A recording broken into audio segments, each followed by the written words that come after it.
Estoy muy contenta de estar acá con ustedes. Hoy es un sábado muy especial para todos nosotros, ¿cierto? Este primer trimestre del año que termina y, y bueno, yo creo que muchos de nosotros tomamos la Santa Cena, renovamos nuestro pacto con Dios y dentro de nuestros propósitos y nuestros compromisos de mejora muchas veces está precisamente nuestra familia. Así que, bueno, este es un tema personal y me gustaría que las personas que puedan prender su cámara, no necesariamente su micrófono, pero que puedan prender su cámara, la puedan encender. Siempre se siente un poquito de soledad, solamente ver encendida la cámara de uno mismo.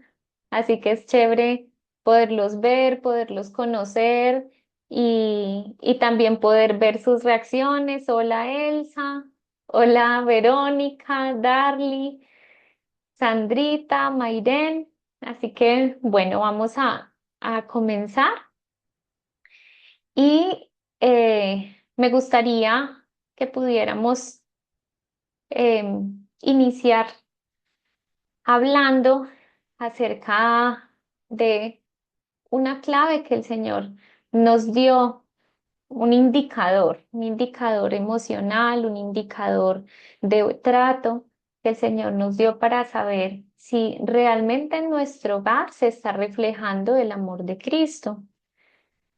Ese amor de Cristo es un amor perfecto. Nosotros todos tenemos muchas dificultades para amar. O aquí, de pronto, ¿quién no ha tenido ninguna dificultad en ese sentido? Yo creo que ninguno de nosotros podría alzar la mano incluyéndome, ¿cierto? El amor es un reto constante en nuestra naturaleza. Así que el Señor nos da un indicador en este sentido en Juan 13:35. Juan 13:35 nos da esta clave, dice, en esto conocerán todos que sois mis discípulos, si tuviereis amor los unos con los otros. Este versículo es clave porque nos está mostrando que el amor, cómo nos tratamos los unos a los otros, es una evidencia de cómo nos amamos y si nos amamos bien, los demás van a poder entender y van a poder saber que nosotros hemos estado con Cristo. Ahora, hay muchas cosas que cuando se trata de una relación impersonal y que no es tan cercana, pueden ser un poco más sencillas. O a quien le cuesta ser amable con el prójimo fuera de la casa. ¿Qué costará más? ¿Ser amable con un desconocido que nos está pidiendo ayuda o ser amables en nuestra propia casa, donde ya nos conocen nuestras reacciones, donde no tenemos que quedar bien, donde podemos alzar la voz y nos enojamos? A veces dentro de nuestra casa es donde favorablemente tenemos más autenticidad, pero es donde menos nos esforzamos en nuestros actos de cortesía y de cuidar al otro. Este versículo nos reta en ese sentido y aunque nos esforzamos muchas veces en lo que proyectamos afuera de nuestros hogares, cuando queremos dar a conocer a Jesús, deberíamos preguntarnos si nuestra propia manera de tratarnos en el hogar, nuestra propia manera de amar en la casa, realmente está reflejando el amor divino. Esa pregunta nos hace pensar, pero nos deja un vacío. Yo creo que acá todos hemos fallado, ¿cierto? En ese sentido. Entonces decimos, listo, yo he fallado. ¿De dónde tomo ese amor para dar un amor perfecto? La verdad es que nosotros tomamos lo que entendemos que es el amor, no siempre de Cristo inicialmente. El ser humano aprende a amar en su hogar. Y en este momento vamos a desprendernos de pensar hacia los hijos, hacia los demás, vamos a pensar cada uno, ¿listo? Y cada uno va a pensar de qué manera yo crecí entendiendo que qué era el amor, cómo se reflejaba el amor, cómo se reflejaba el cariño en mi casa cuando yo era niño? ¿Qué vi en mis adultos de referencia? ¿Sí? Yo creo que si abriéramos micrófono y nos pusiéramos a compartir, algunos van a decir, no, en mi casa mi mamá nos cuidaba, mi papá nos traía el alimento, no faltaba, pero mi papá nunca me dijo te amo, mi mamá nunca me dio más allá de pronto de un besito el día de cumpleaños, o podemos encontrar de pronto algunos que tuvieron un hogar donde las expresiones de afecto eran constantes, eran repetitivas, o algunos de pronto pueden tener una historia diferente donde no estuvieron los padres, sino estuvieron otros adultos de referencia y entendimos el amor más como cuidado que realmente como expresiones tiernas o consideradas. Así que cada uno va a pensar, ¿qué fue lo primero que yo entendí que era el amor? Ok, ahora donde cada uno ya reconstruyó este imaginario, vamos ahora a pensar en nuestro presente. ¿Será que la forma en la que nosotros aprendimos a amar nos ha hecho más fácil o nos ha hecho más difícil entender y recibir el amor de Dios con nosotros? ¿Sí? Si yo crecí en un hogar donde vi una figura masculina violenta o infiel o alcohólica o una figura de mentira y de daño, ¿será que para mí va a ser fácil integrar esta figura de Dios como padre a mi propia vida? Yo veo en la consulta con mis pacientes que sean creyentes o no, tocamos estos temas y con algunos, recientemente acá yo tengo un, como un tablerito de corcho donde pongo algunas notas importantes y recientemente puse una nota el 21 de enero sobre una de mis pacientes, una de las personas ateas, cerradas, difíciles, que tenían un rechazo absoluto a la figura de Dios como Padre y de Dios como soberano en el universo. Y hablando con ella de su historia, durante varias sesiones después de tratar otros temas, el año pasado, más o menos desde agosto en adelante, estuvimos trabajando. Me dijo, ya trabajé mi familia, ya trabajé mi esposo, ya trabajé mi desarrollo personal, ya estoy creciendo en esto y esto. Le digo, bueno, ¿qué área nos falta? Me dice la espiritual, ¿sí? Bueno, empezamos a identificar cuáles eran las barreras que habían allí y ella me decía, no, no puedo conciliar la idea de un Dios paternal. Para mí la idea de un padre es abandono, es violencia, es una mirada que me juzga. Ella es una persona ya adulta. Me decía, yo ya tengo más de 40 años, pero cuando hablo con mi papá y él me mira, todavía tengo taquicardia, mi corazón se acelera porque lo que espero es rechazo, lo que espero es una mirada que me hace sentir así de pequeña e indefensa. Cuando empezamos a trabajar todo esto en un punto, pues llegaron las vacaciones de diciembre, ella quedó con algunos ejercicios, íbamos lento porque la terapia no es un espacio evangelístico, pero sí es un espacio donde ayudamos a la persona a que trate esta área espiritual y si la persona lo permite, por supuesto que vamos a hablar abiertamente del evangelio. Ella todavía no había abierto esa puerta. El 21 de enero, que nos volvimos a conectar después de las vacaciones, ella me decía, ¿te acuerdas de nuestra última sesión? Tú me dijiste, no vas a encontrar la felicidad si no permites que haya alguien más grande que tú en tu vida, alguien que te proteja, alguien que esté por encima de tu propia sabiduría. ¿Quién va a ser esa persona? Bueno, ella quedó con esta duda para sus vacaciones y me dice, ¿te acuerdas de nuestra última sesión?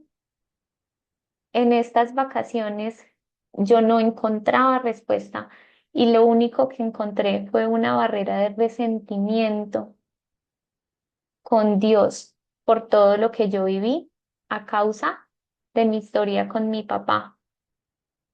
Me empieza a hablar de cómo ella en esas vacaciones tiene un reencuentro con su papá. Ella puede ver a su papá en una condición de necesidad, tiene la oportunidad de rechazarlo y digamos que vengarse de todo lo que él hizo por ella, situaciones de abuso, situaciones violentas. Ya él es un adulto mayor y ella me decía, cuando yo lo pude servir y lo pude ayudar, pude entender que eso no venía de mí. De mí solamente puede venir un deseo de que, un deseo de revancha, de que se haga justicia.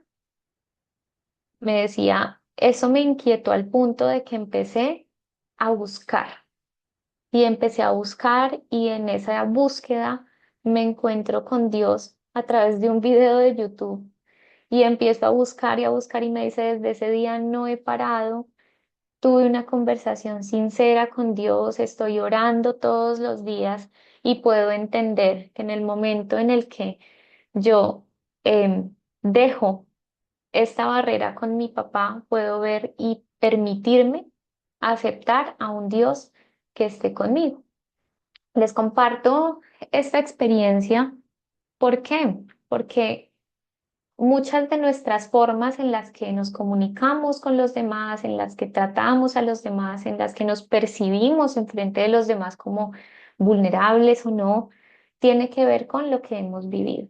No sé cuántos de acá son curiosos y en algún momento han escuchado acerca de las teorías del apego. ¿Sí? Ahí pueden usar las reacciones y poner la reacción de manito o un corazoncito de algo si ustedes han escuchado las teorías del apego. ¿Sí? Los que no, no se preocupen que hoy vamos entonces a escucharla por primera vez. No nos vamos a demorar mucho en la teoría, pero sí vamos a intentar que sea sencillo comprender. Resulta que algunos investigadores, los más famosos fueron John Bowlby y Mary Ainsworth, ellos estaban haciendo un experimento con bebés. ¿Qué querían entender de los bebés, del comportamiento de los bebés?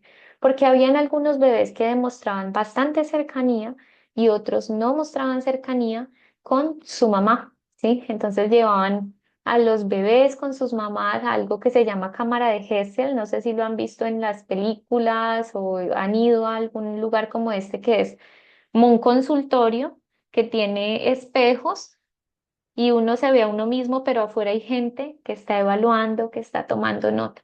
Los llevaban a estos lugares y ¿qué hacían?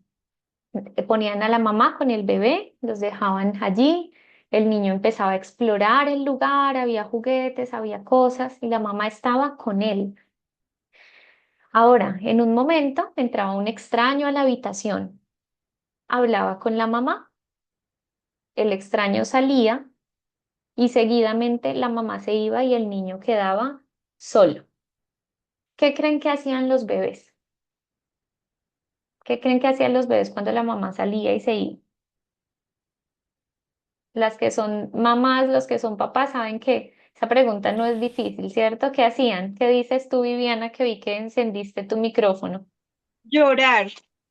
Llorar, ¿cierto? Llorar es la manera en que un bebé expresa su inconformidad, su incomodidad, su tristeza, todo. Los bebés empezaban a llorar. Y después de que los niños ya empezaban a llorar, volvía y entraba la mamá a la habitación. ¿Qué creen que hacían los bebés? ¿Qué dicen ustedes? Pueden participar. Se calma, ¿Se calmaban? Bueno, ¿quién dice que de pronto se pasaba ponían otra cosa? felices, ¿Cómo, Xiomara? se ponían felices. Se ponían felices, ¿cierto? Es lo que se espera, es lo que se espera, que al volver la mamá el niño se consuele y se restablezca. Pues eso era lo que estaba queriendo ver el experimento. ¿Por qué? Habían unos bebés que cuando volvía la mamá salían corriendo y la abrazaban y se dejaban consolar y dejaban de llorar.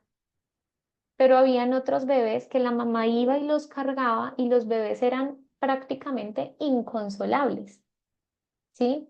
y habían otros bebés que no lloraron y que cuando llegó la mamá, no me toques, ¿cierto? La resintieron. Ahora, ¿a qué conclusión llegaron con esto? ¿Sí? Hicieron este experimento no con dos bebés, no, lo hicieron con miles y miles de bebés para ver si había un patrón de respuesta y encontraron que así era. ¿Qué encontraron? Aquí es donde radica lo del apego. Encontraron que hay algunas formas de apego, que hay maneras de vincularse donde hay seguridad, apego seguro, que es el bebé cuál, el bebé que cuando, a pesar de que la mamá se fue, cuando la mamá llega, se deja consolar y se consuela y se queda bien. ¿Listo? Ese es el apego seguro. Ahora, las otras reacciones las clasificaron en apego inseguro. Apego inseguro ansioso es del bebé que además de que ya lo intentaron calmar y todo, no se calma, ¿sí? No deja de llorar fácilmente. Y el apego inseguro evitativo era el bebé que no quería, mejor dicho, nada, ¿cierto? Que no quería que la mamá lo cargara. Un tiempo se decía, no, el bebé que no llora es un bebé fuerte, pero luego, cuando ya la ciencia fue avanzando y replicaban el experimento, le tomaban los signos vitales, las reacciones a los bebés y se daban cuenta que los bebés que no lloraban eran los bebés que más síntomas físicos tenían. Mayor taquicardia, mayor sudoración, mayores movimientos intestinales. Entonces son los bebés que somatizaban. Listo, toda esta teoría, ¿qué tiene que ver con lo que estábamos hablando ahorita? Estábamos preguntándonos, ¿cómo será que yo aprendí a amar? Muchos de nosotros hemos tenido nuestro encuentro con Dios en la adultez o en la adolescencia, ¿cierto? Pero hemos tenido estas maneras inseguras de amar a lo largo del tiempo. Hablemos primero del apego inseguro. ¿Qué hace que en la familia exista una manera de conectar, que si bien conectamos y nos amamos mucho, también tenemos relaciones caóticas, relaciones intensas donde hay mucho miedo, por ejemplo, al abandono dentro del matrimonio o los niños experimentan constante caos o malestar cuando los padres pierden estabilidad. Aquí me gustaría que ustedes pudieran pensar si alguna vez se han visto en esta situación, si alguna vez dentro de su propio hogar han tenido temores, temores a qué, temores a que algo cambie, temores al abandono, temores al rechazo. Y si será que esto viene de la manera como ustedes aprendieron a amar en en su infancia, en su adolescencia, ¿sí? ¿Cómo se forma este tipo de apego inseguro, ansioso? Se forma en un lugar donde no hay consistencia, donde no hay estabilidad y donde los niños, Verónica por allí nos dice que es verdad que han habido temores. Gracias por compartírnoslo. Entonces, si han habido temores, posiblemente esos temores se formaron, Verónica. ¿Por qué? Porque hubo cierta inconsistencia. Voy a compartirles aquí un caso. Una vez atendí a un paciente adulto, él me compartía acerca de cómo era su infancia. Él estaba atendiéndose en un programa simultáneo, en un programa para bajar de peso, pero también estaba haciendo terapia psicológica. Tenía un problema grande para dejar de andar picando, para dejar de comer mucho dulce y a pesar de ser una persona de más o menos 35 años, ya tenía riesgo cardiovascular, colesterol elevado, estaba en riesgo de diabetes, ya estaba prediabético y por supuesto estaba en obesidad. Entonces, cuando hablábamos acerca de su infancia, él decía, yo tengo a mi mamá, yo la amo, sé que ella me ama y nos llevamos súper bien ahora que yo estoy adulto. Pero él me decía, yo recuerdo de niño llegar a la casa y no saber qué me esperaba, si me iban a dar un correazo o si mi mamá se iba a como a arrunchar allí conmigo, a darme un abrazo, a preguntarme cómo me fue en el colegio. ¿Cómo creen que un niño se puede sentir cuando no sabe qué le espera y no sabe qué le espera de la persona que lo cuida y lo ama? ¿Sí? Pues este niño, ¿qué hizo? Él se empezó a refugiar en los dulces. Me decía, nosotros vendíamos dulces, teníamos una tienda en la casa y pues yo me atiborraba de dulces, siempre compraba muchísimo en los descansos y toda su adolescencia y su adultez ha sido una lucha con la comida, porque ¿qué hizo la comida?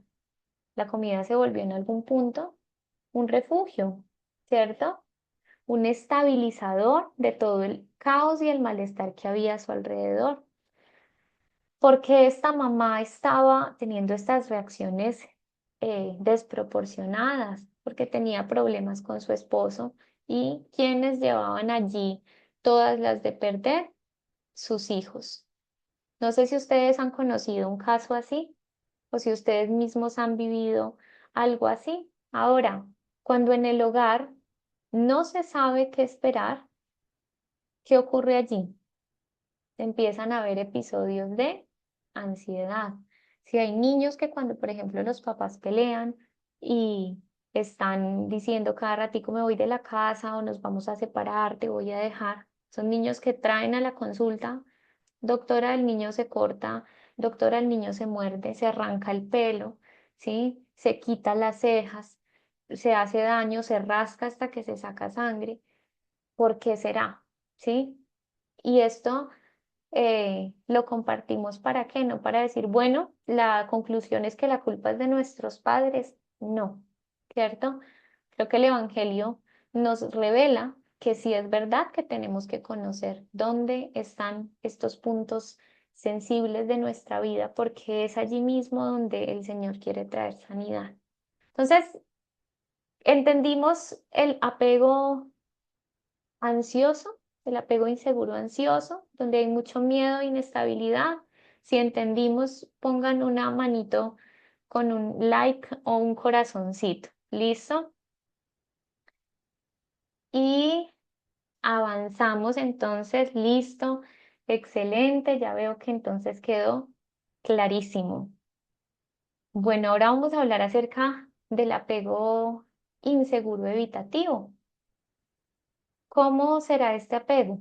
¿Cómo se forma? Esto ocurre cuando los cuidadores son altamente exigentes, donde se crece en un ambiente donde al niño todo el tiempo se le dice, no llore, ¿sí? Ay, pero no es para tanto, ¿sí? Y cuidadito, venga, le doy para que llore por algo, ¿cierto? Entonces el niño está, sus emociones, sus pensamientos, sus ideas todo el tiempo están siendo anuladas por su adulto de referencia. Entonces el niño aprende a qué? A ser un poco más individualista, ¿cierto? Y dice, bueno, mis emociones no son bienvenidas, entonces yo tengo que depender de mí mismo. ¿Cuál bebé creen que era ese? Este bebé del apego evitativo. ¿El bebé qué?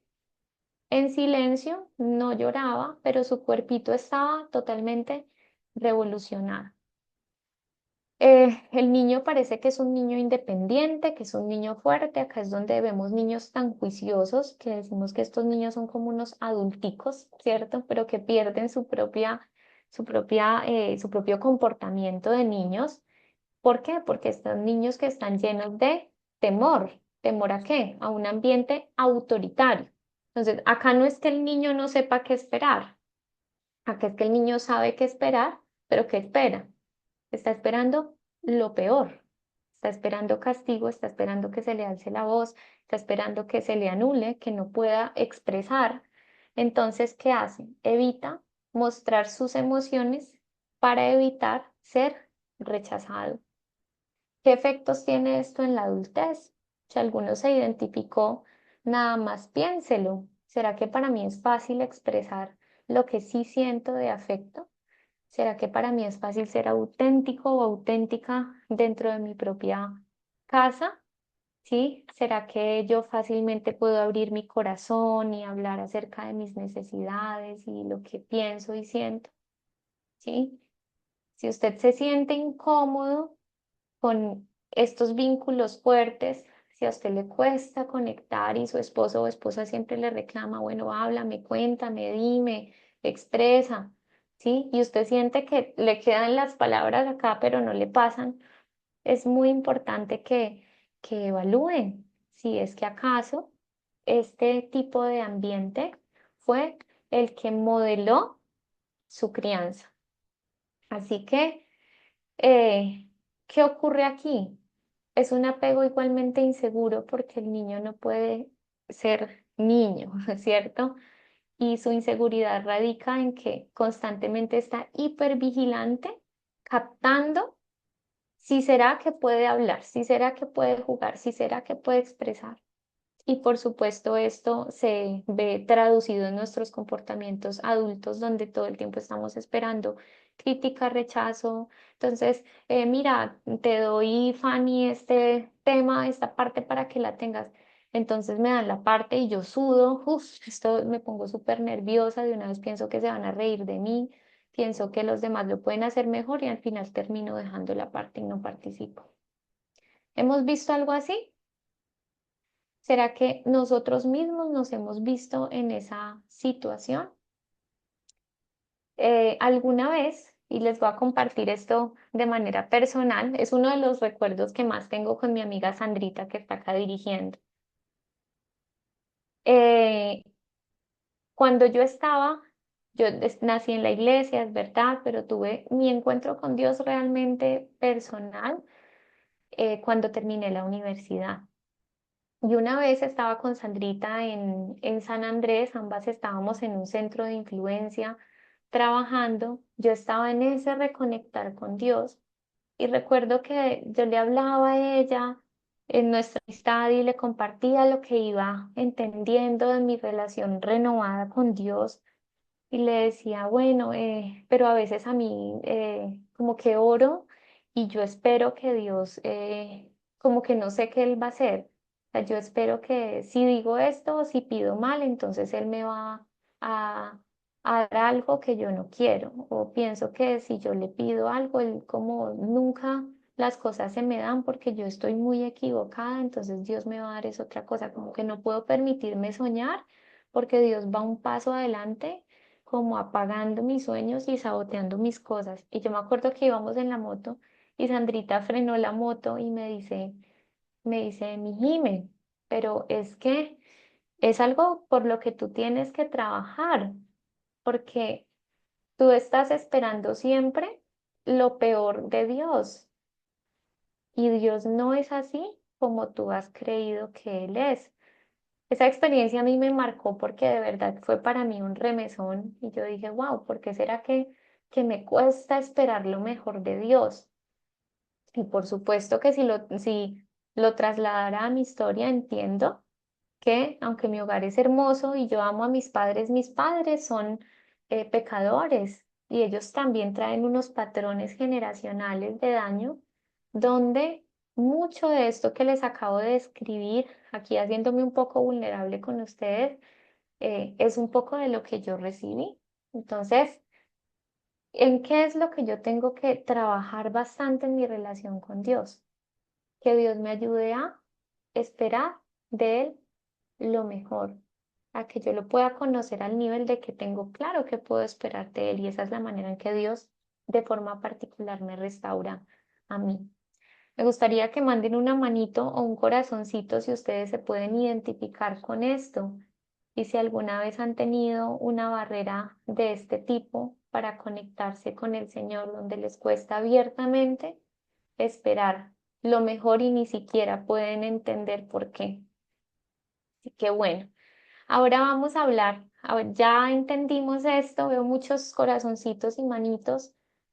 Qué bueno que es identificarnos, pero qué bendición que es saber que en nuestras inseguridades y dolores no estamos solos, pero en especial que el Señor está ahí tocando la puerta para ir justamente a esos como los cuartos oscuros de nuestra historia, para tocar la puerta, para entrar. Si abrimos, ¿qué va a hacer Él? Yo estoy a la puerta y llamo. Si alguno oye mi voz y abre la puerta, yo entraré, cenaré con Él y Él conmigo. Creo que estas partes de nuestra historia no son cosas que ni Dios ignora, porque el Señor nos conoce desde el momento uno. David decía, mi embrión vieron tus ojos, ¿cierto? O sea que Él ha estado atento desde el día cero, desde el día uno de nuestra existencia, y Él conoce por qué somos como somos, incluso porque nuestra relación con Él es como es. Parte del plan de Dios es que esto pueda ser sano. Ahora vamos a hablar de la esperanza. ¿Listo? Vamos a hablar acerca del apego seguro, de ese bebé que a pesar del dolor se permitió ser consolado. Entonces, ¿cómo se construye un apego seguro dentro del hogar? Y acá es para que todos tomemos nota, grabemos en nuestra mente, estemos despiertos y atentos para entender cuáles son esas claves. Primero, un niño en su desarrollo que necesita cuidado y necesita que ese cuidado sea sensible, que pueda empatizar con él, que sea disponible y que sea coherente. ¿Cómo así coherente? Coherente es lo opuesto a lo que hablábamos del apego ansioso. ¿Qué es incoherente? Me aman y me miman, pero igualmente me violentan de una manera severa. No estamos en contra de que exista el castigo físico. Una palmadita en la nalga a nadie le hace daño si definitivamente es el último recurso, ¿cierto? Sin ni hablando, ni quitando el celular, ni en fin, y tocó. Pero, ¿qué pasa si a pesar de que existen estos tratos y demás, el castigo físico es severo o el castigo se vuelve emocional y entonces quito el habla y yo no sé qué esperar? Eso es incoherencia. ¿Qué es coherente? Coherente es que eh, lo que digo y lo que predico que es correcto, de esa misma manera yo lo pueda hacer dentro de la casa, que los niños empiezan a ver un patrón de que es predecible. Eso es lo que necesitan los niños, por eso cuando un niño está creciendo las rutinas son vitales, porque para el niño saber qué sigue le da calma y le da estructura y le da un margen de funcionamiento. Pero cuando al niño le damos inestabilidad, un día estamos con el papá de nuestros hijos y el otro mes estamos con otra persona o este papá va y vuelve de la casa de manera súper itinerante. ¿El niño será que puede saber qué espera de estos adultos que lo rodean? Difícilmente. Entonces, para el apego seguro necesitamos coherencia y un ambiente predecible. Clave que cuando las necesidades del niño son visibles, necesidades físicas básicas, alimento, techo, descanso, ¿cierto? Todas estas que son más fáciles de identificar en los niños, estén bien suplidas, pero cuando hablamos de las necesidades emocionales, ¿qué podamos hacer? Que también puedan ser visibles y atendidas. Que el niño no es que cuando llora siente que no sabe ni dónde meterse porque no hay quien lo atienda, que cuando tiene rabia no hay quien lo ayude a regularse. Bueno, está bien que tengas rabia, te acabo de regañar, pero acá no puedes destruir la casa, ¿es cierto? El niño no nace sabiendo qué hacer con sus emociones, él las siente, pero somos nosotros como adultos quien le indicamos en qué marco de límites se puede mover. ¿Ya? Entonces, eso hace parte del cuidado. Un niño sin límites es un niño en negligencia. Entonces, necesita ese acompañamiento que le provee para sus propias necesidades emocionales. Un niño con un apego seguro en la infancia, ¿cómo se ve? Es un niño que explora confiadamente el mundo, que sabe que puede explorar y puede volver a su figura de apego y cuando vuelve, sabe cómo va a encontrar a su adulto. ¿Listo?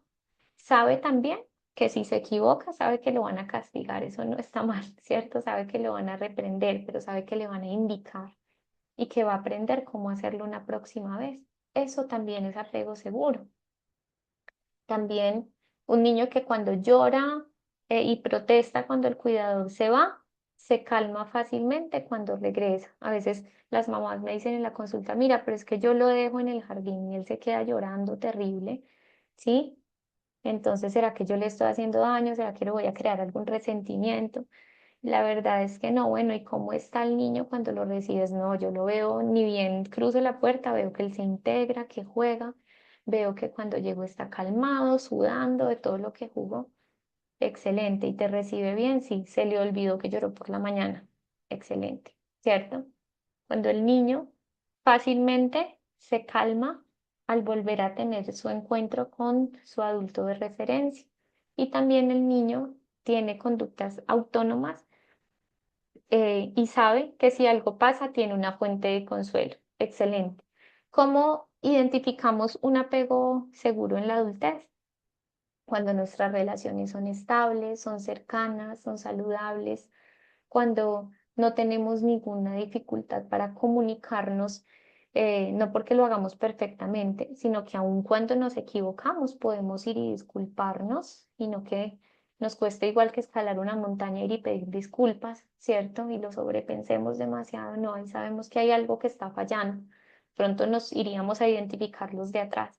Pero acá estamos viendo que cuando hay ese apego seguro, puedo saber que me equivoco, pero puedo también esperar que va a haber una restauración y que puedo también hablar y restaurar.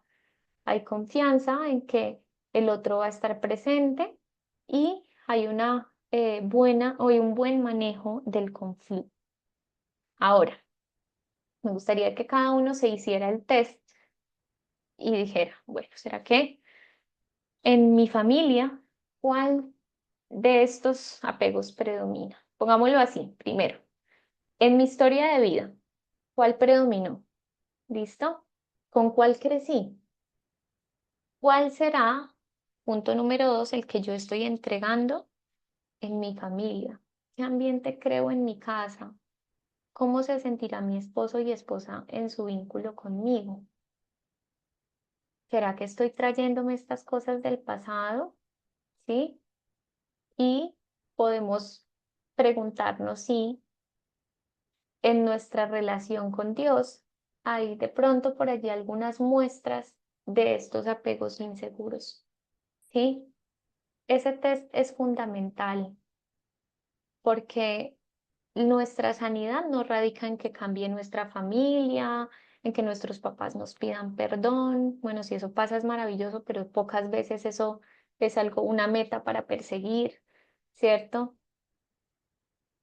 ¿Cómo estará nuestra relación con Dios? O sea, cuando nosotros entramos a la familia de Dios, cuando somos adoptados por Él, cuando entregamos nuestra vida y tenemos esta vida nueva, eh, nosotros llegamos a ser hijos, ¿cierto? No porque no lo seamos antes. El Señor nos hizo como sus criaturas y sus hijos, pero estamos recibiendo y adoptando esa identidad como hijos. Ahora, ¿será que en esa nueva relación, en este nuevo donde yo me permito ser cuidado, ser consolado, ser abastecido del amor de Dios, yo experimento seguridad? ¿Sí? Y aquí me gustaría que pudieran igualmente reaccionar, mandar corazoncitos, manitos, si ustedes han experimentado ese apego seguro en Dios. ¿Sí? Excelente. Ahora mandemos manitos y corazoncitos los que estamos trabajando porque nuestra relación con Dios sea una relación donde nos permitamos recibir todo lo que Él tiene para darnos, pero nos cuesta, ¿cierto? Nos cuesta dejar atrás a veces nuestros patrones y nuestras formas de esperar el amor. Punto clave. Y decíamos ahora, al principio, de esta manera conocerán que ustedes son mis discípulos, como se aman los unos a los otros. Bueno, Señor, pero si yo me amo y, perdón, si yo amo a mi familia con esta inestabilidad, yo creo caos, pierdo fácilmente la capacidad de regular mis emociones, ¿cierto? ¿Cuál será la clave? Señor, cámbiame de mí para allá que todo esté bien, ¿no? Señor, ¿cómo está mi relación contigo? ¿Será que yo estoy consiguiendo tomar de esa fuente verdadera ese amor? ¿Será que estoy encontrando en ti esa seguridad?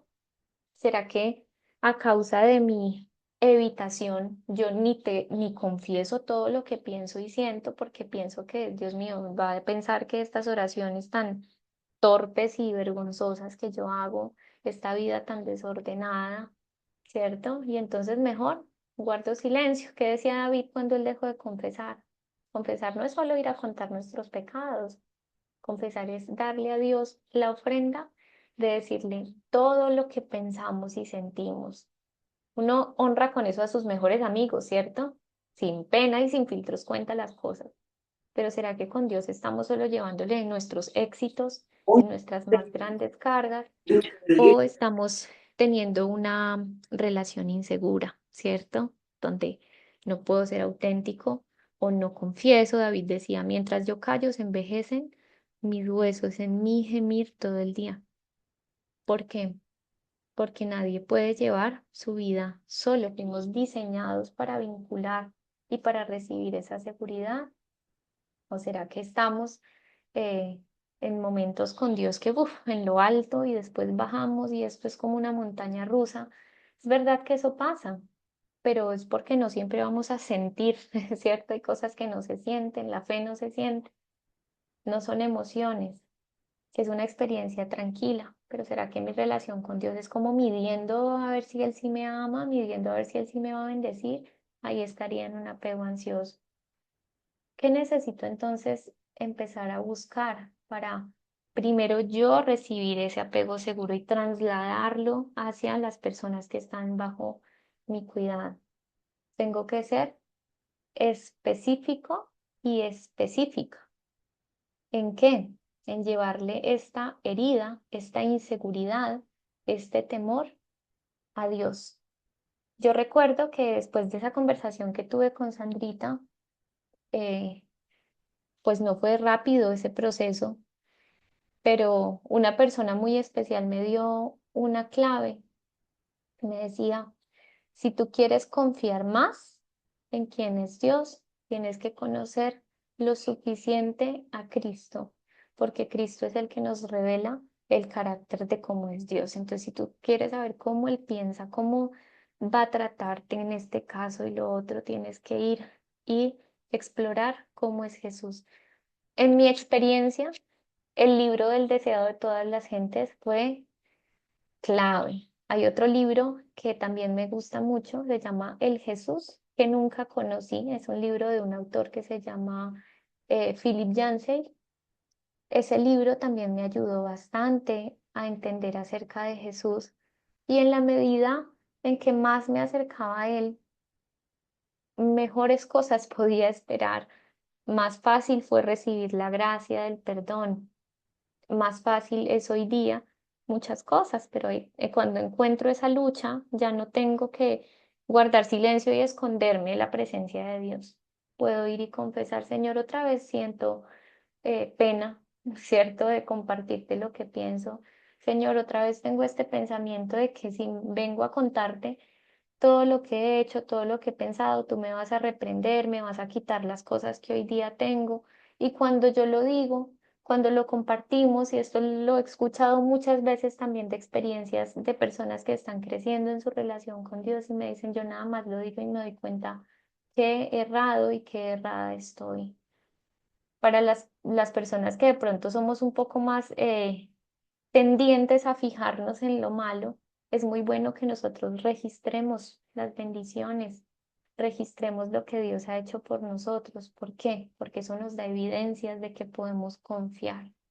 Ahora, eh, ¿en qué momento se rompe esto en nuestra relación con Dios? En el momento en el que entra el pecado. Si fuéramos a mirar el momento uno de la historia, veríamos que fue en el Edén. Les tengo dos citas para que leamos el contraste de una cita con la otra. Una está en Historia de la Redención, página 22, y la otra cita está en Génesis 3, la primera. Vamos a ver cómo era el ambiente en el, vamos a decir, en el hogar edénico. ¿Listo? Dice, continuamente Adán y Eva descubrían en su edénica morada alguna nueva belleza, alguna gloria adicional que henchía sus corazones de un amor más profundo y arrancaba de sus labios expresiones de gratitud y de reverencia a su creador. sea que en la medida en que ellos descubrían más de lo que Dios había hecho por ellos, dice que su corazón se llenaba de un amor profundo y de ellos solo brotaba gratitud y expresaban todo esto a su creador, o sea, la relación con el Señor se fortalecía, ¿sí? Eh, punto número 2. Cuando esto cambia, Génesis 3, 8 y 10, dice, cuando soplaba la brisa fresca de la tarde, el hombre y su esposa oyeron al Señor Dios caminando por el huerto, así que se escondieron del Señor entre los árboles. Entonces el Señor Dios llamó al hombre y le dijo, ¿dónde estás? El hombre contestó, te oí caminando por el huerto, así que me escondí. ¿Sí? Vemos un contraste grandísimo, ¿cierto? Primero ellos felices explorando con confianza su hogar edénico y en el segundo punto vemos un temor de siquiera la presencia de Dios. En el primer panorama ellos querían expresarle a Dios gracias, todo lo que has hecho por nosotros, sentían que lo amaban, se sentían plenos y después de la caída querían que ni se apareciera, ¿cierto? Tenían miedo. ¿Qué esperaban de Dios en ese momento? ¿Lo mejor o lo peor? Lo peor, ¿cierto? Piensen ustedes en sus hijos por un momento. ¿Cómo es cuando ustedes llegan del trabajo a la casa? Mi esposo crió a su sobrino por muchos años y él me decía que cuando él llegaba del trabajo para él, el mejor momento de su día era ver a su sobrinito corriendo y se le lanzaba en los brazos y lo abrazaba y él sentía que todo el cansancio había valido la pena. ¿Alguno de ustedes ha sentido eso? ¿Sí? Ahora imagínense que ustedes cruzan el marco de la puerta y sus niños, en vez de salir corriendo, qué alegría llegó el papá, qué alegría llegó la mamá, lo que hacen es salir corriendo aterrorizados porque lo ven y dicen, no, qué miedo, ¿cierto? Yo pienso que ese es un escenario que nos rompe el corazón. Ahora, esto es lo que dentro del plan del enemigo, él trabajó específicamente en romper. ¿Y fue qué? Nuestra capacidad de vincularnos con nuestro propio Padre Celestial. Ahora, ¿de qué manera encontramos un puente restaurador dentro de esto? En Cristo, ¿cierto? En Cristo encontramos una claridad absoluta, porque Cristo se encarnó para que nosotros sepamos qué Él diría, qué pensaba, cómo se comportaba. Y es claro lo que podemos esperar de Él. Ahora, Em, les comparto una última cita, está en Mente, Carácter y Personalidad, página 252.3. El amor que Cristo infunde en todo nuestro ser es un poder vivificante. Da salud a cada una de las partes vitales, el cerebro, el corazón y los nervios.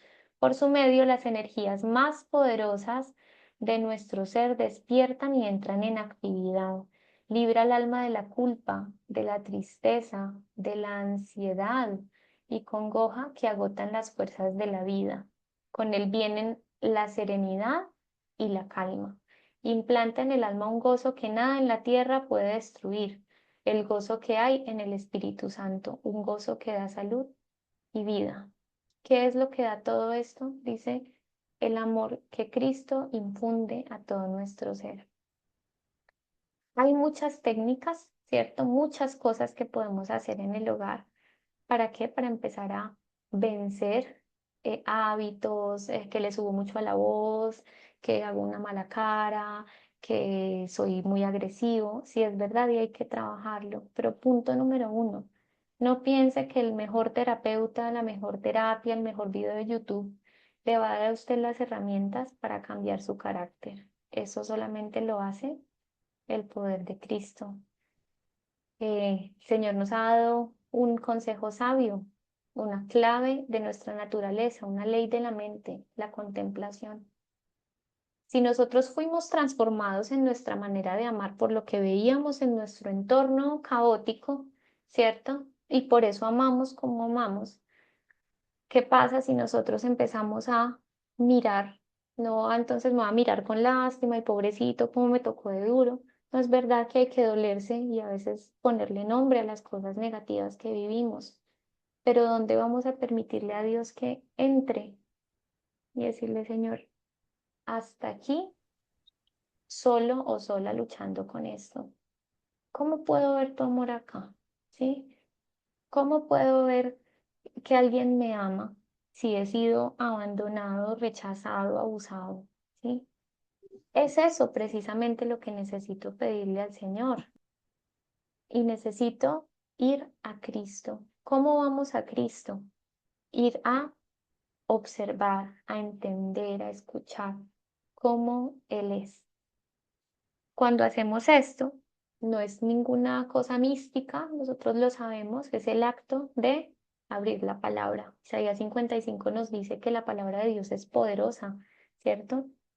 Dice que cumple su objetivo, así como la lluvia cae y a la tierra y hace que dé fruto, así es la palabra del Señor cuando llega a nuestro corazón. Dice que no vuelve al vacío, sino que cumple el objetivo para el que Él la envió. Ahora, si yo le estoy pidiendo, Señor, dame una palabra acerca de mi historia, háblame de cómo tú eres mi Padre, dame seguridad, Señor, dame, ayúdame a verte y a verte como el buen Padre que eres, no con esta imagen distorsionada que traigo. Y Dios me empieza a hablar, me empieza a revelar a Cristo, no porque yo sea el más estudioso a las 5 de la mañana, no, por el poder que tiene la palabra de Dios cuando yo la busco, lo busco de todo corazón. Yo al contemplarlo puedo ser transformado, así como contemplé lo malo, mi mirada puede empezar a fijarse en el amor sano, puro y perfecto de Dios para conmigo.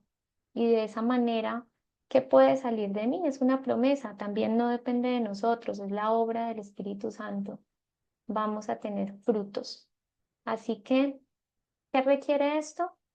En conclusión, requiere que si identificamos algo, sabemos que tenemos una conversación pendiente con Dios, ¿cierto? Empezar a abrir de par en par nuestra historia de vida, a abrir nuestro corazón a decirle qué es lo que nos cuesta, a decirle, Señor, ni viéndome el mejor video, ni hablando con el pastor, yo supero esto, necesito que vengas tú, ¿cierto? Empezar a abrir y entrar en esa confianza que no he tenido con nadie, entrar con el Señor. Y cuando hago esto, cuando confieso delante de Él mi debilidad, esto es un fruto que el Señor pone en nosotros, ¿cierto? La humildad. Yo humildemente puedo aceptar el daño que he hecho con todas estas heridas que he recibido, que ha brotado de mí, que carga mi familia. Bueno, traigo este resentimiento y descargo mi ira cuando castigo a mis hijos o vivo acá respirándole, como dicen, respirando en la nuca a mi esposo que todo lo que hace es malo, lo controlo hasta que no puedo más, ¿sí? Podemos empezar a ver qué evidencias tenemos de esas maneras negativas de amar y una a una el Señor va a ir abriendo nuestros ojos y podemos llevarlo para restauración. Así que mm, una relación se sana con una relación y nuestras heridas relacionales familiares se sanan con nuestra relación con nuestro Dios que es perfecto y que nos da un amor seguro, estable y bueno. ¿Listo? Creo que hemos terminado. Por supuesto que vamos a orar. Me gustaría que mandaran igual sus corazoncitos y sus manitos si todo es claro. Si todo es claro, si nos llevamos este tema claro para nuestra vida, para nuestra casa, para nuestra familia, y si esto nos da más herramientas para saber si es verdad yo quiero una mejor relación con Dios, pero cómo profundizo, ¿cierto? De esta manera podemos profundizar, no nada genérico, nada en general, no. Así que bueno, vamos a orar y vamos a pedirle al Señor por todo esto que hablamos, que de verdad pueda ser una realidad en nuestra vida. Entonces, donde estamos, vamos a inclinar nuestro rostro y oramos. Padre Celestial, Señor, te damos las gracias porque en esta tierra, en esta vida, nunca hemos estado solos ni solas. Sí, es verdad que nos hemos sentido solos. Es verdad que también nos hemos sentido rechazados, Es verdad que traemos heridas de violencia, de abuso, de ver nuestros hogares disfuncionales y sabes que todo esto tiene un peso sobre nuestro presente. Tú sabes, Señor, que de manera intencional a veces y no intencional otras veces nosotros traemos este dolor y lo volcamos sobre las personas que amamos. Nos encontramos en ese dilema que describía Pablo, el bien que quiero hacer, el cómo quiero tratar bien, quiero amar, no hago, sino hago todo lo contrario. Y nos desanimamos porque saboteamos nuestros propósitos, Señor, de cambiar, de tratar bien a nuestros esposos, a nuestras esposas, a nuestros hijos, a nuestros padres. Y nos desanimamos, Señor, que lo dejamos de intentar.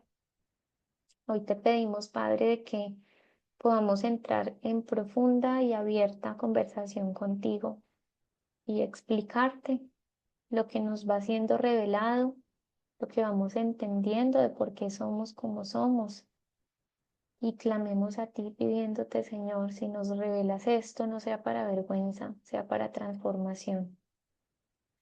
Oramos, Padre, pidiéndote que de verdad todo esto nos incomode al punto que no nos demos por vencido y bajemos los brazos y digamos, bueno, así soy, sino que aspiremos, Señor, a ser transformados a la imagen de tu Hijo Jesús.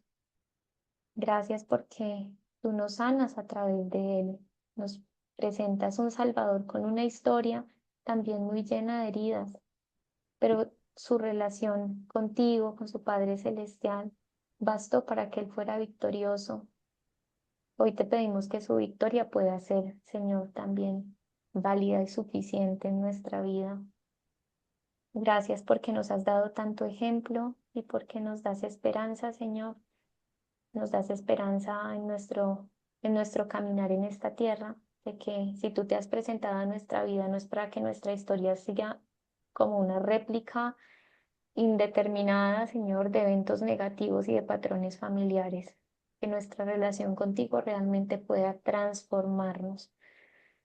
Pedimos esto, Señor, creyendo en que lo podemos recibir y lo podemos recibir no porque seamos buenos todos los que estamos acá, lo podemos recibir porque hemos orado en el nombre de nuestro Salvador Cristo Jesús. Amén. Amén. Amén.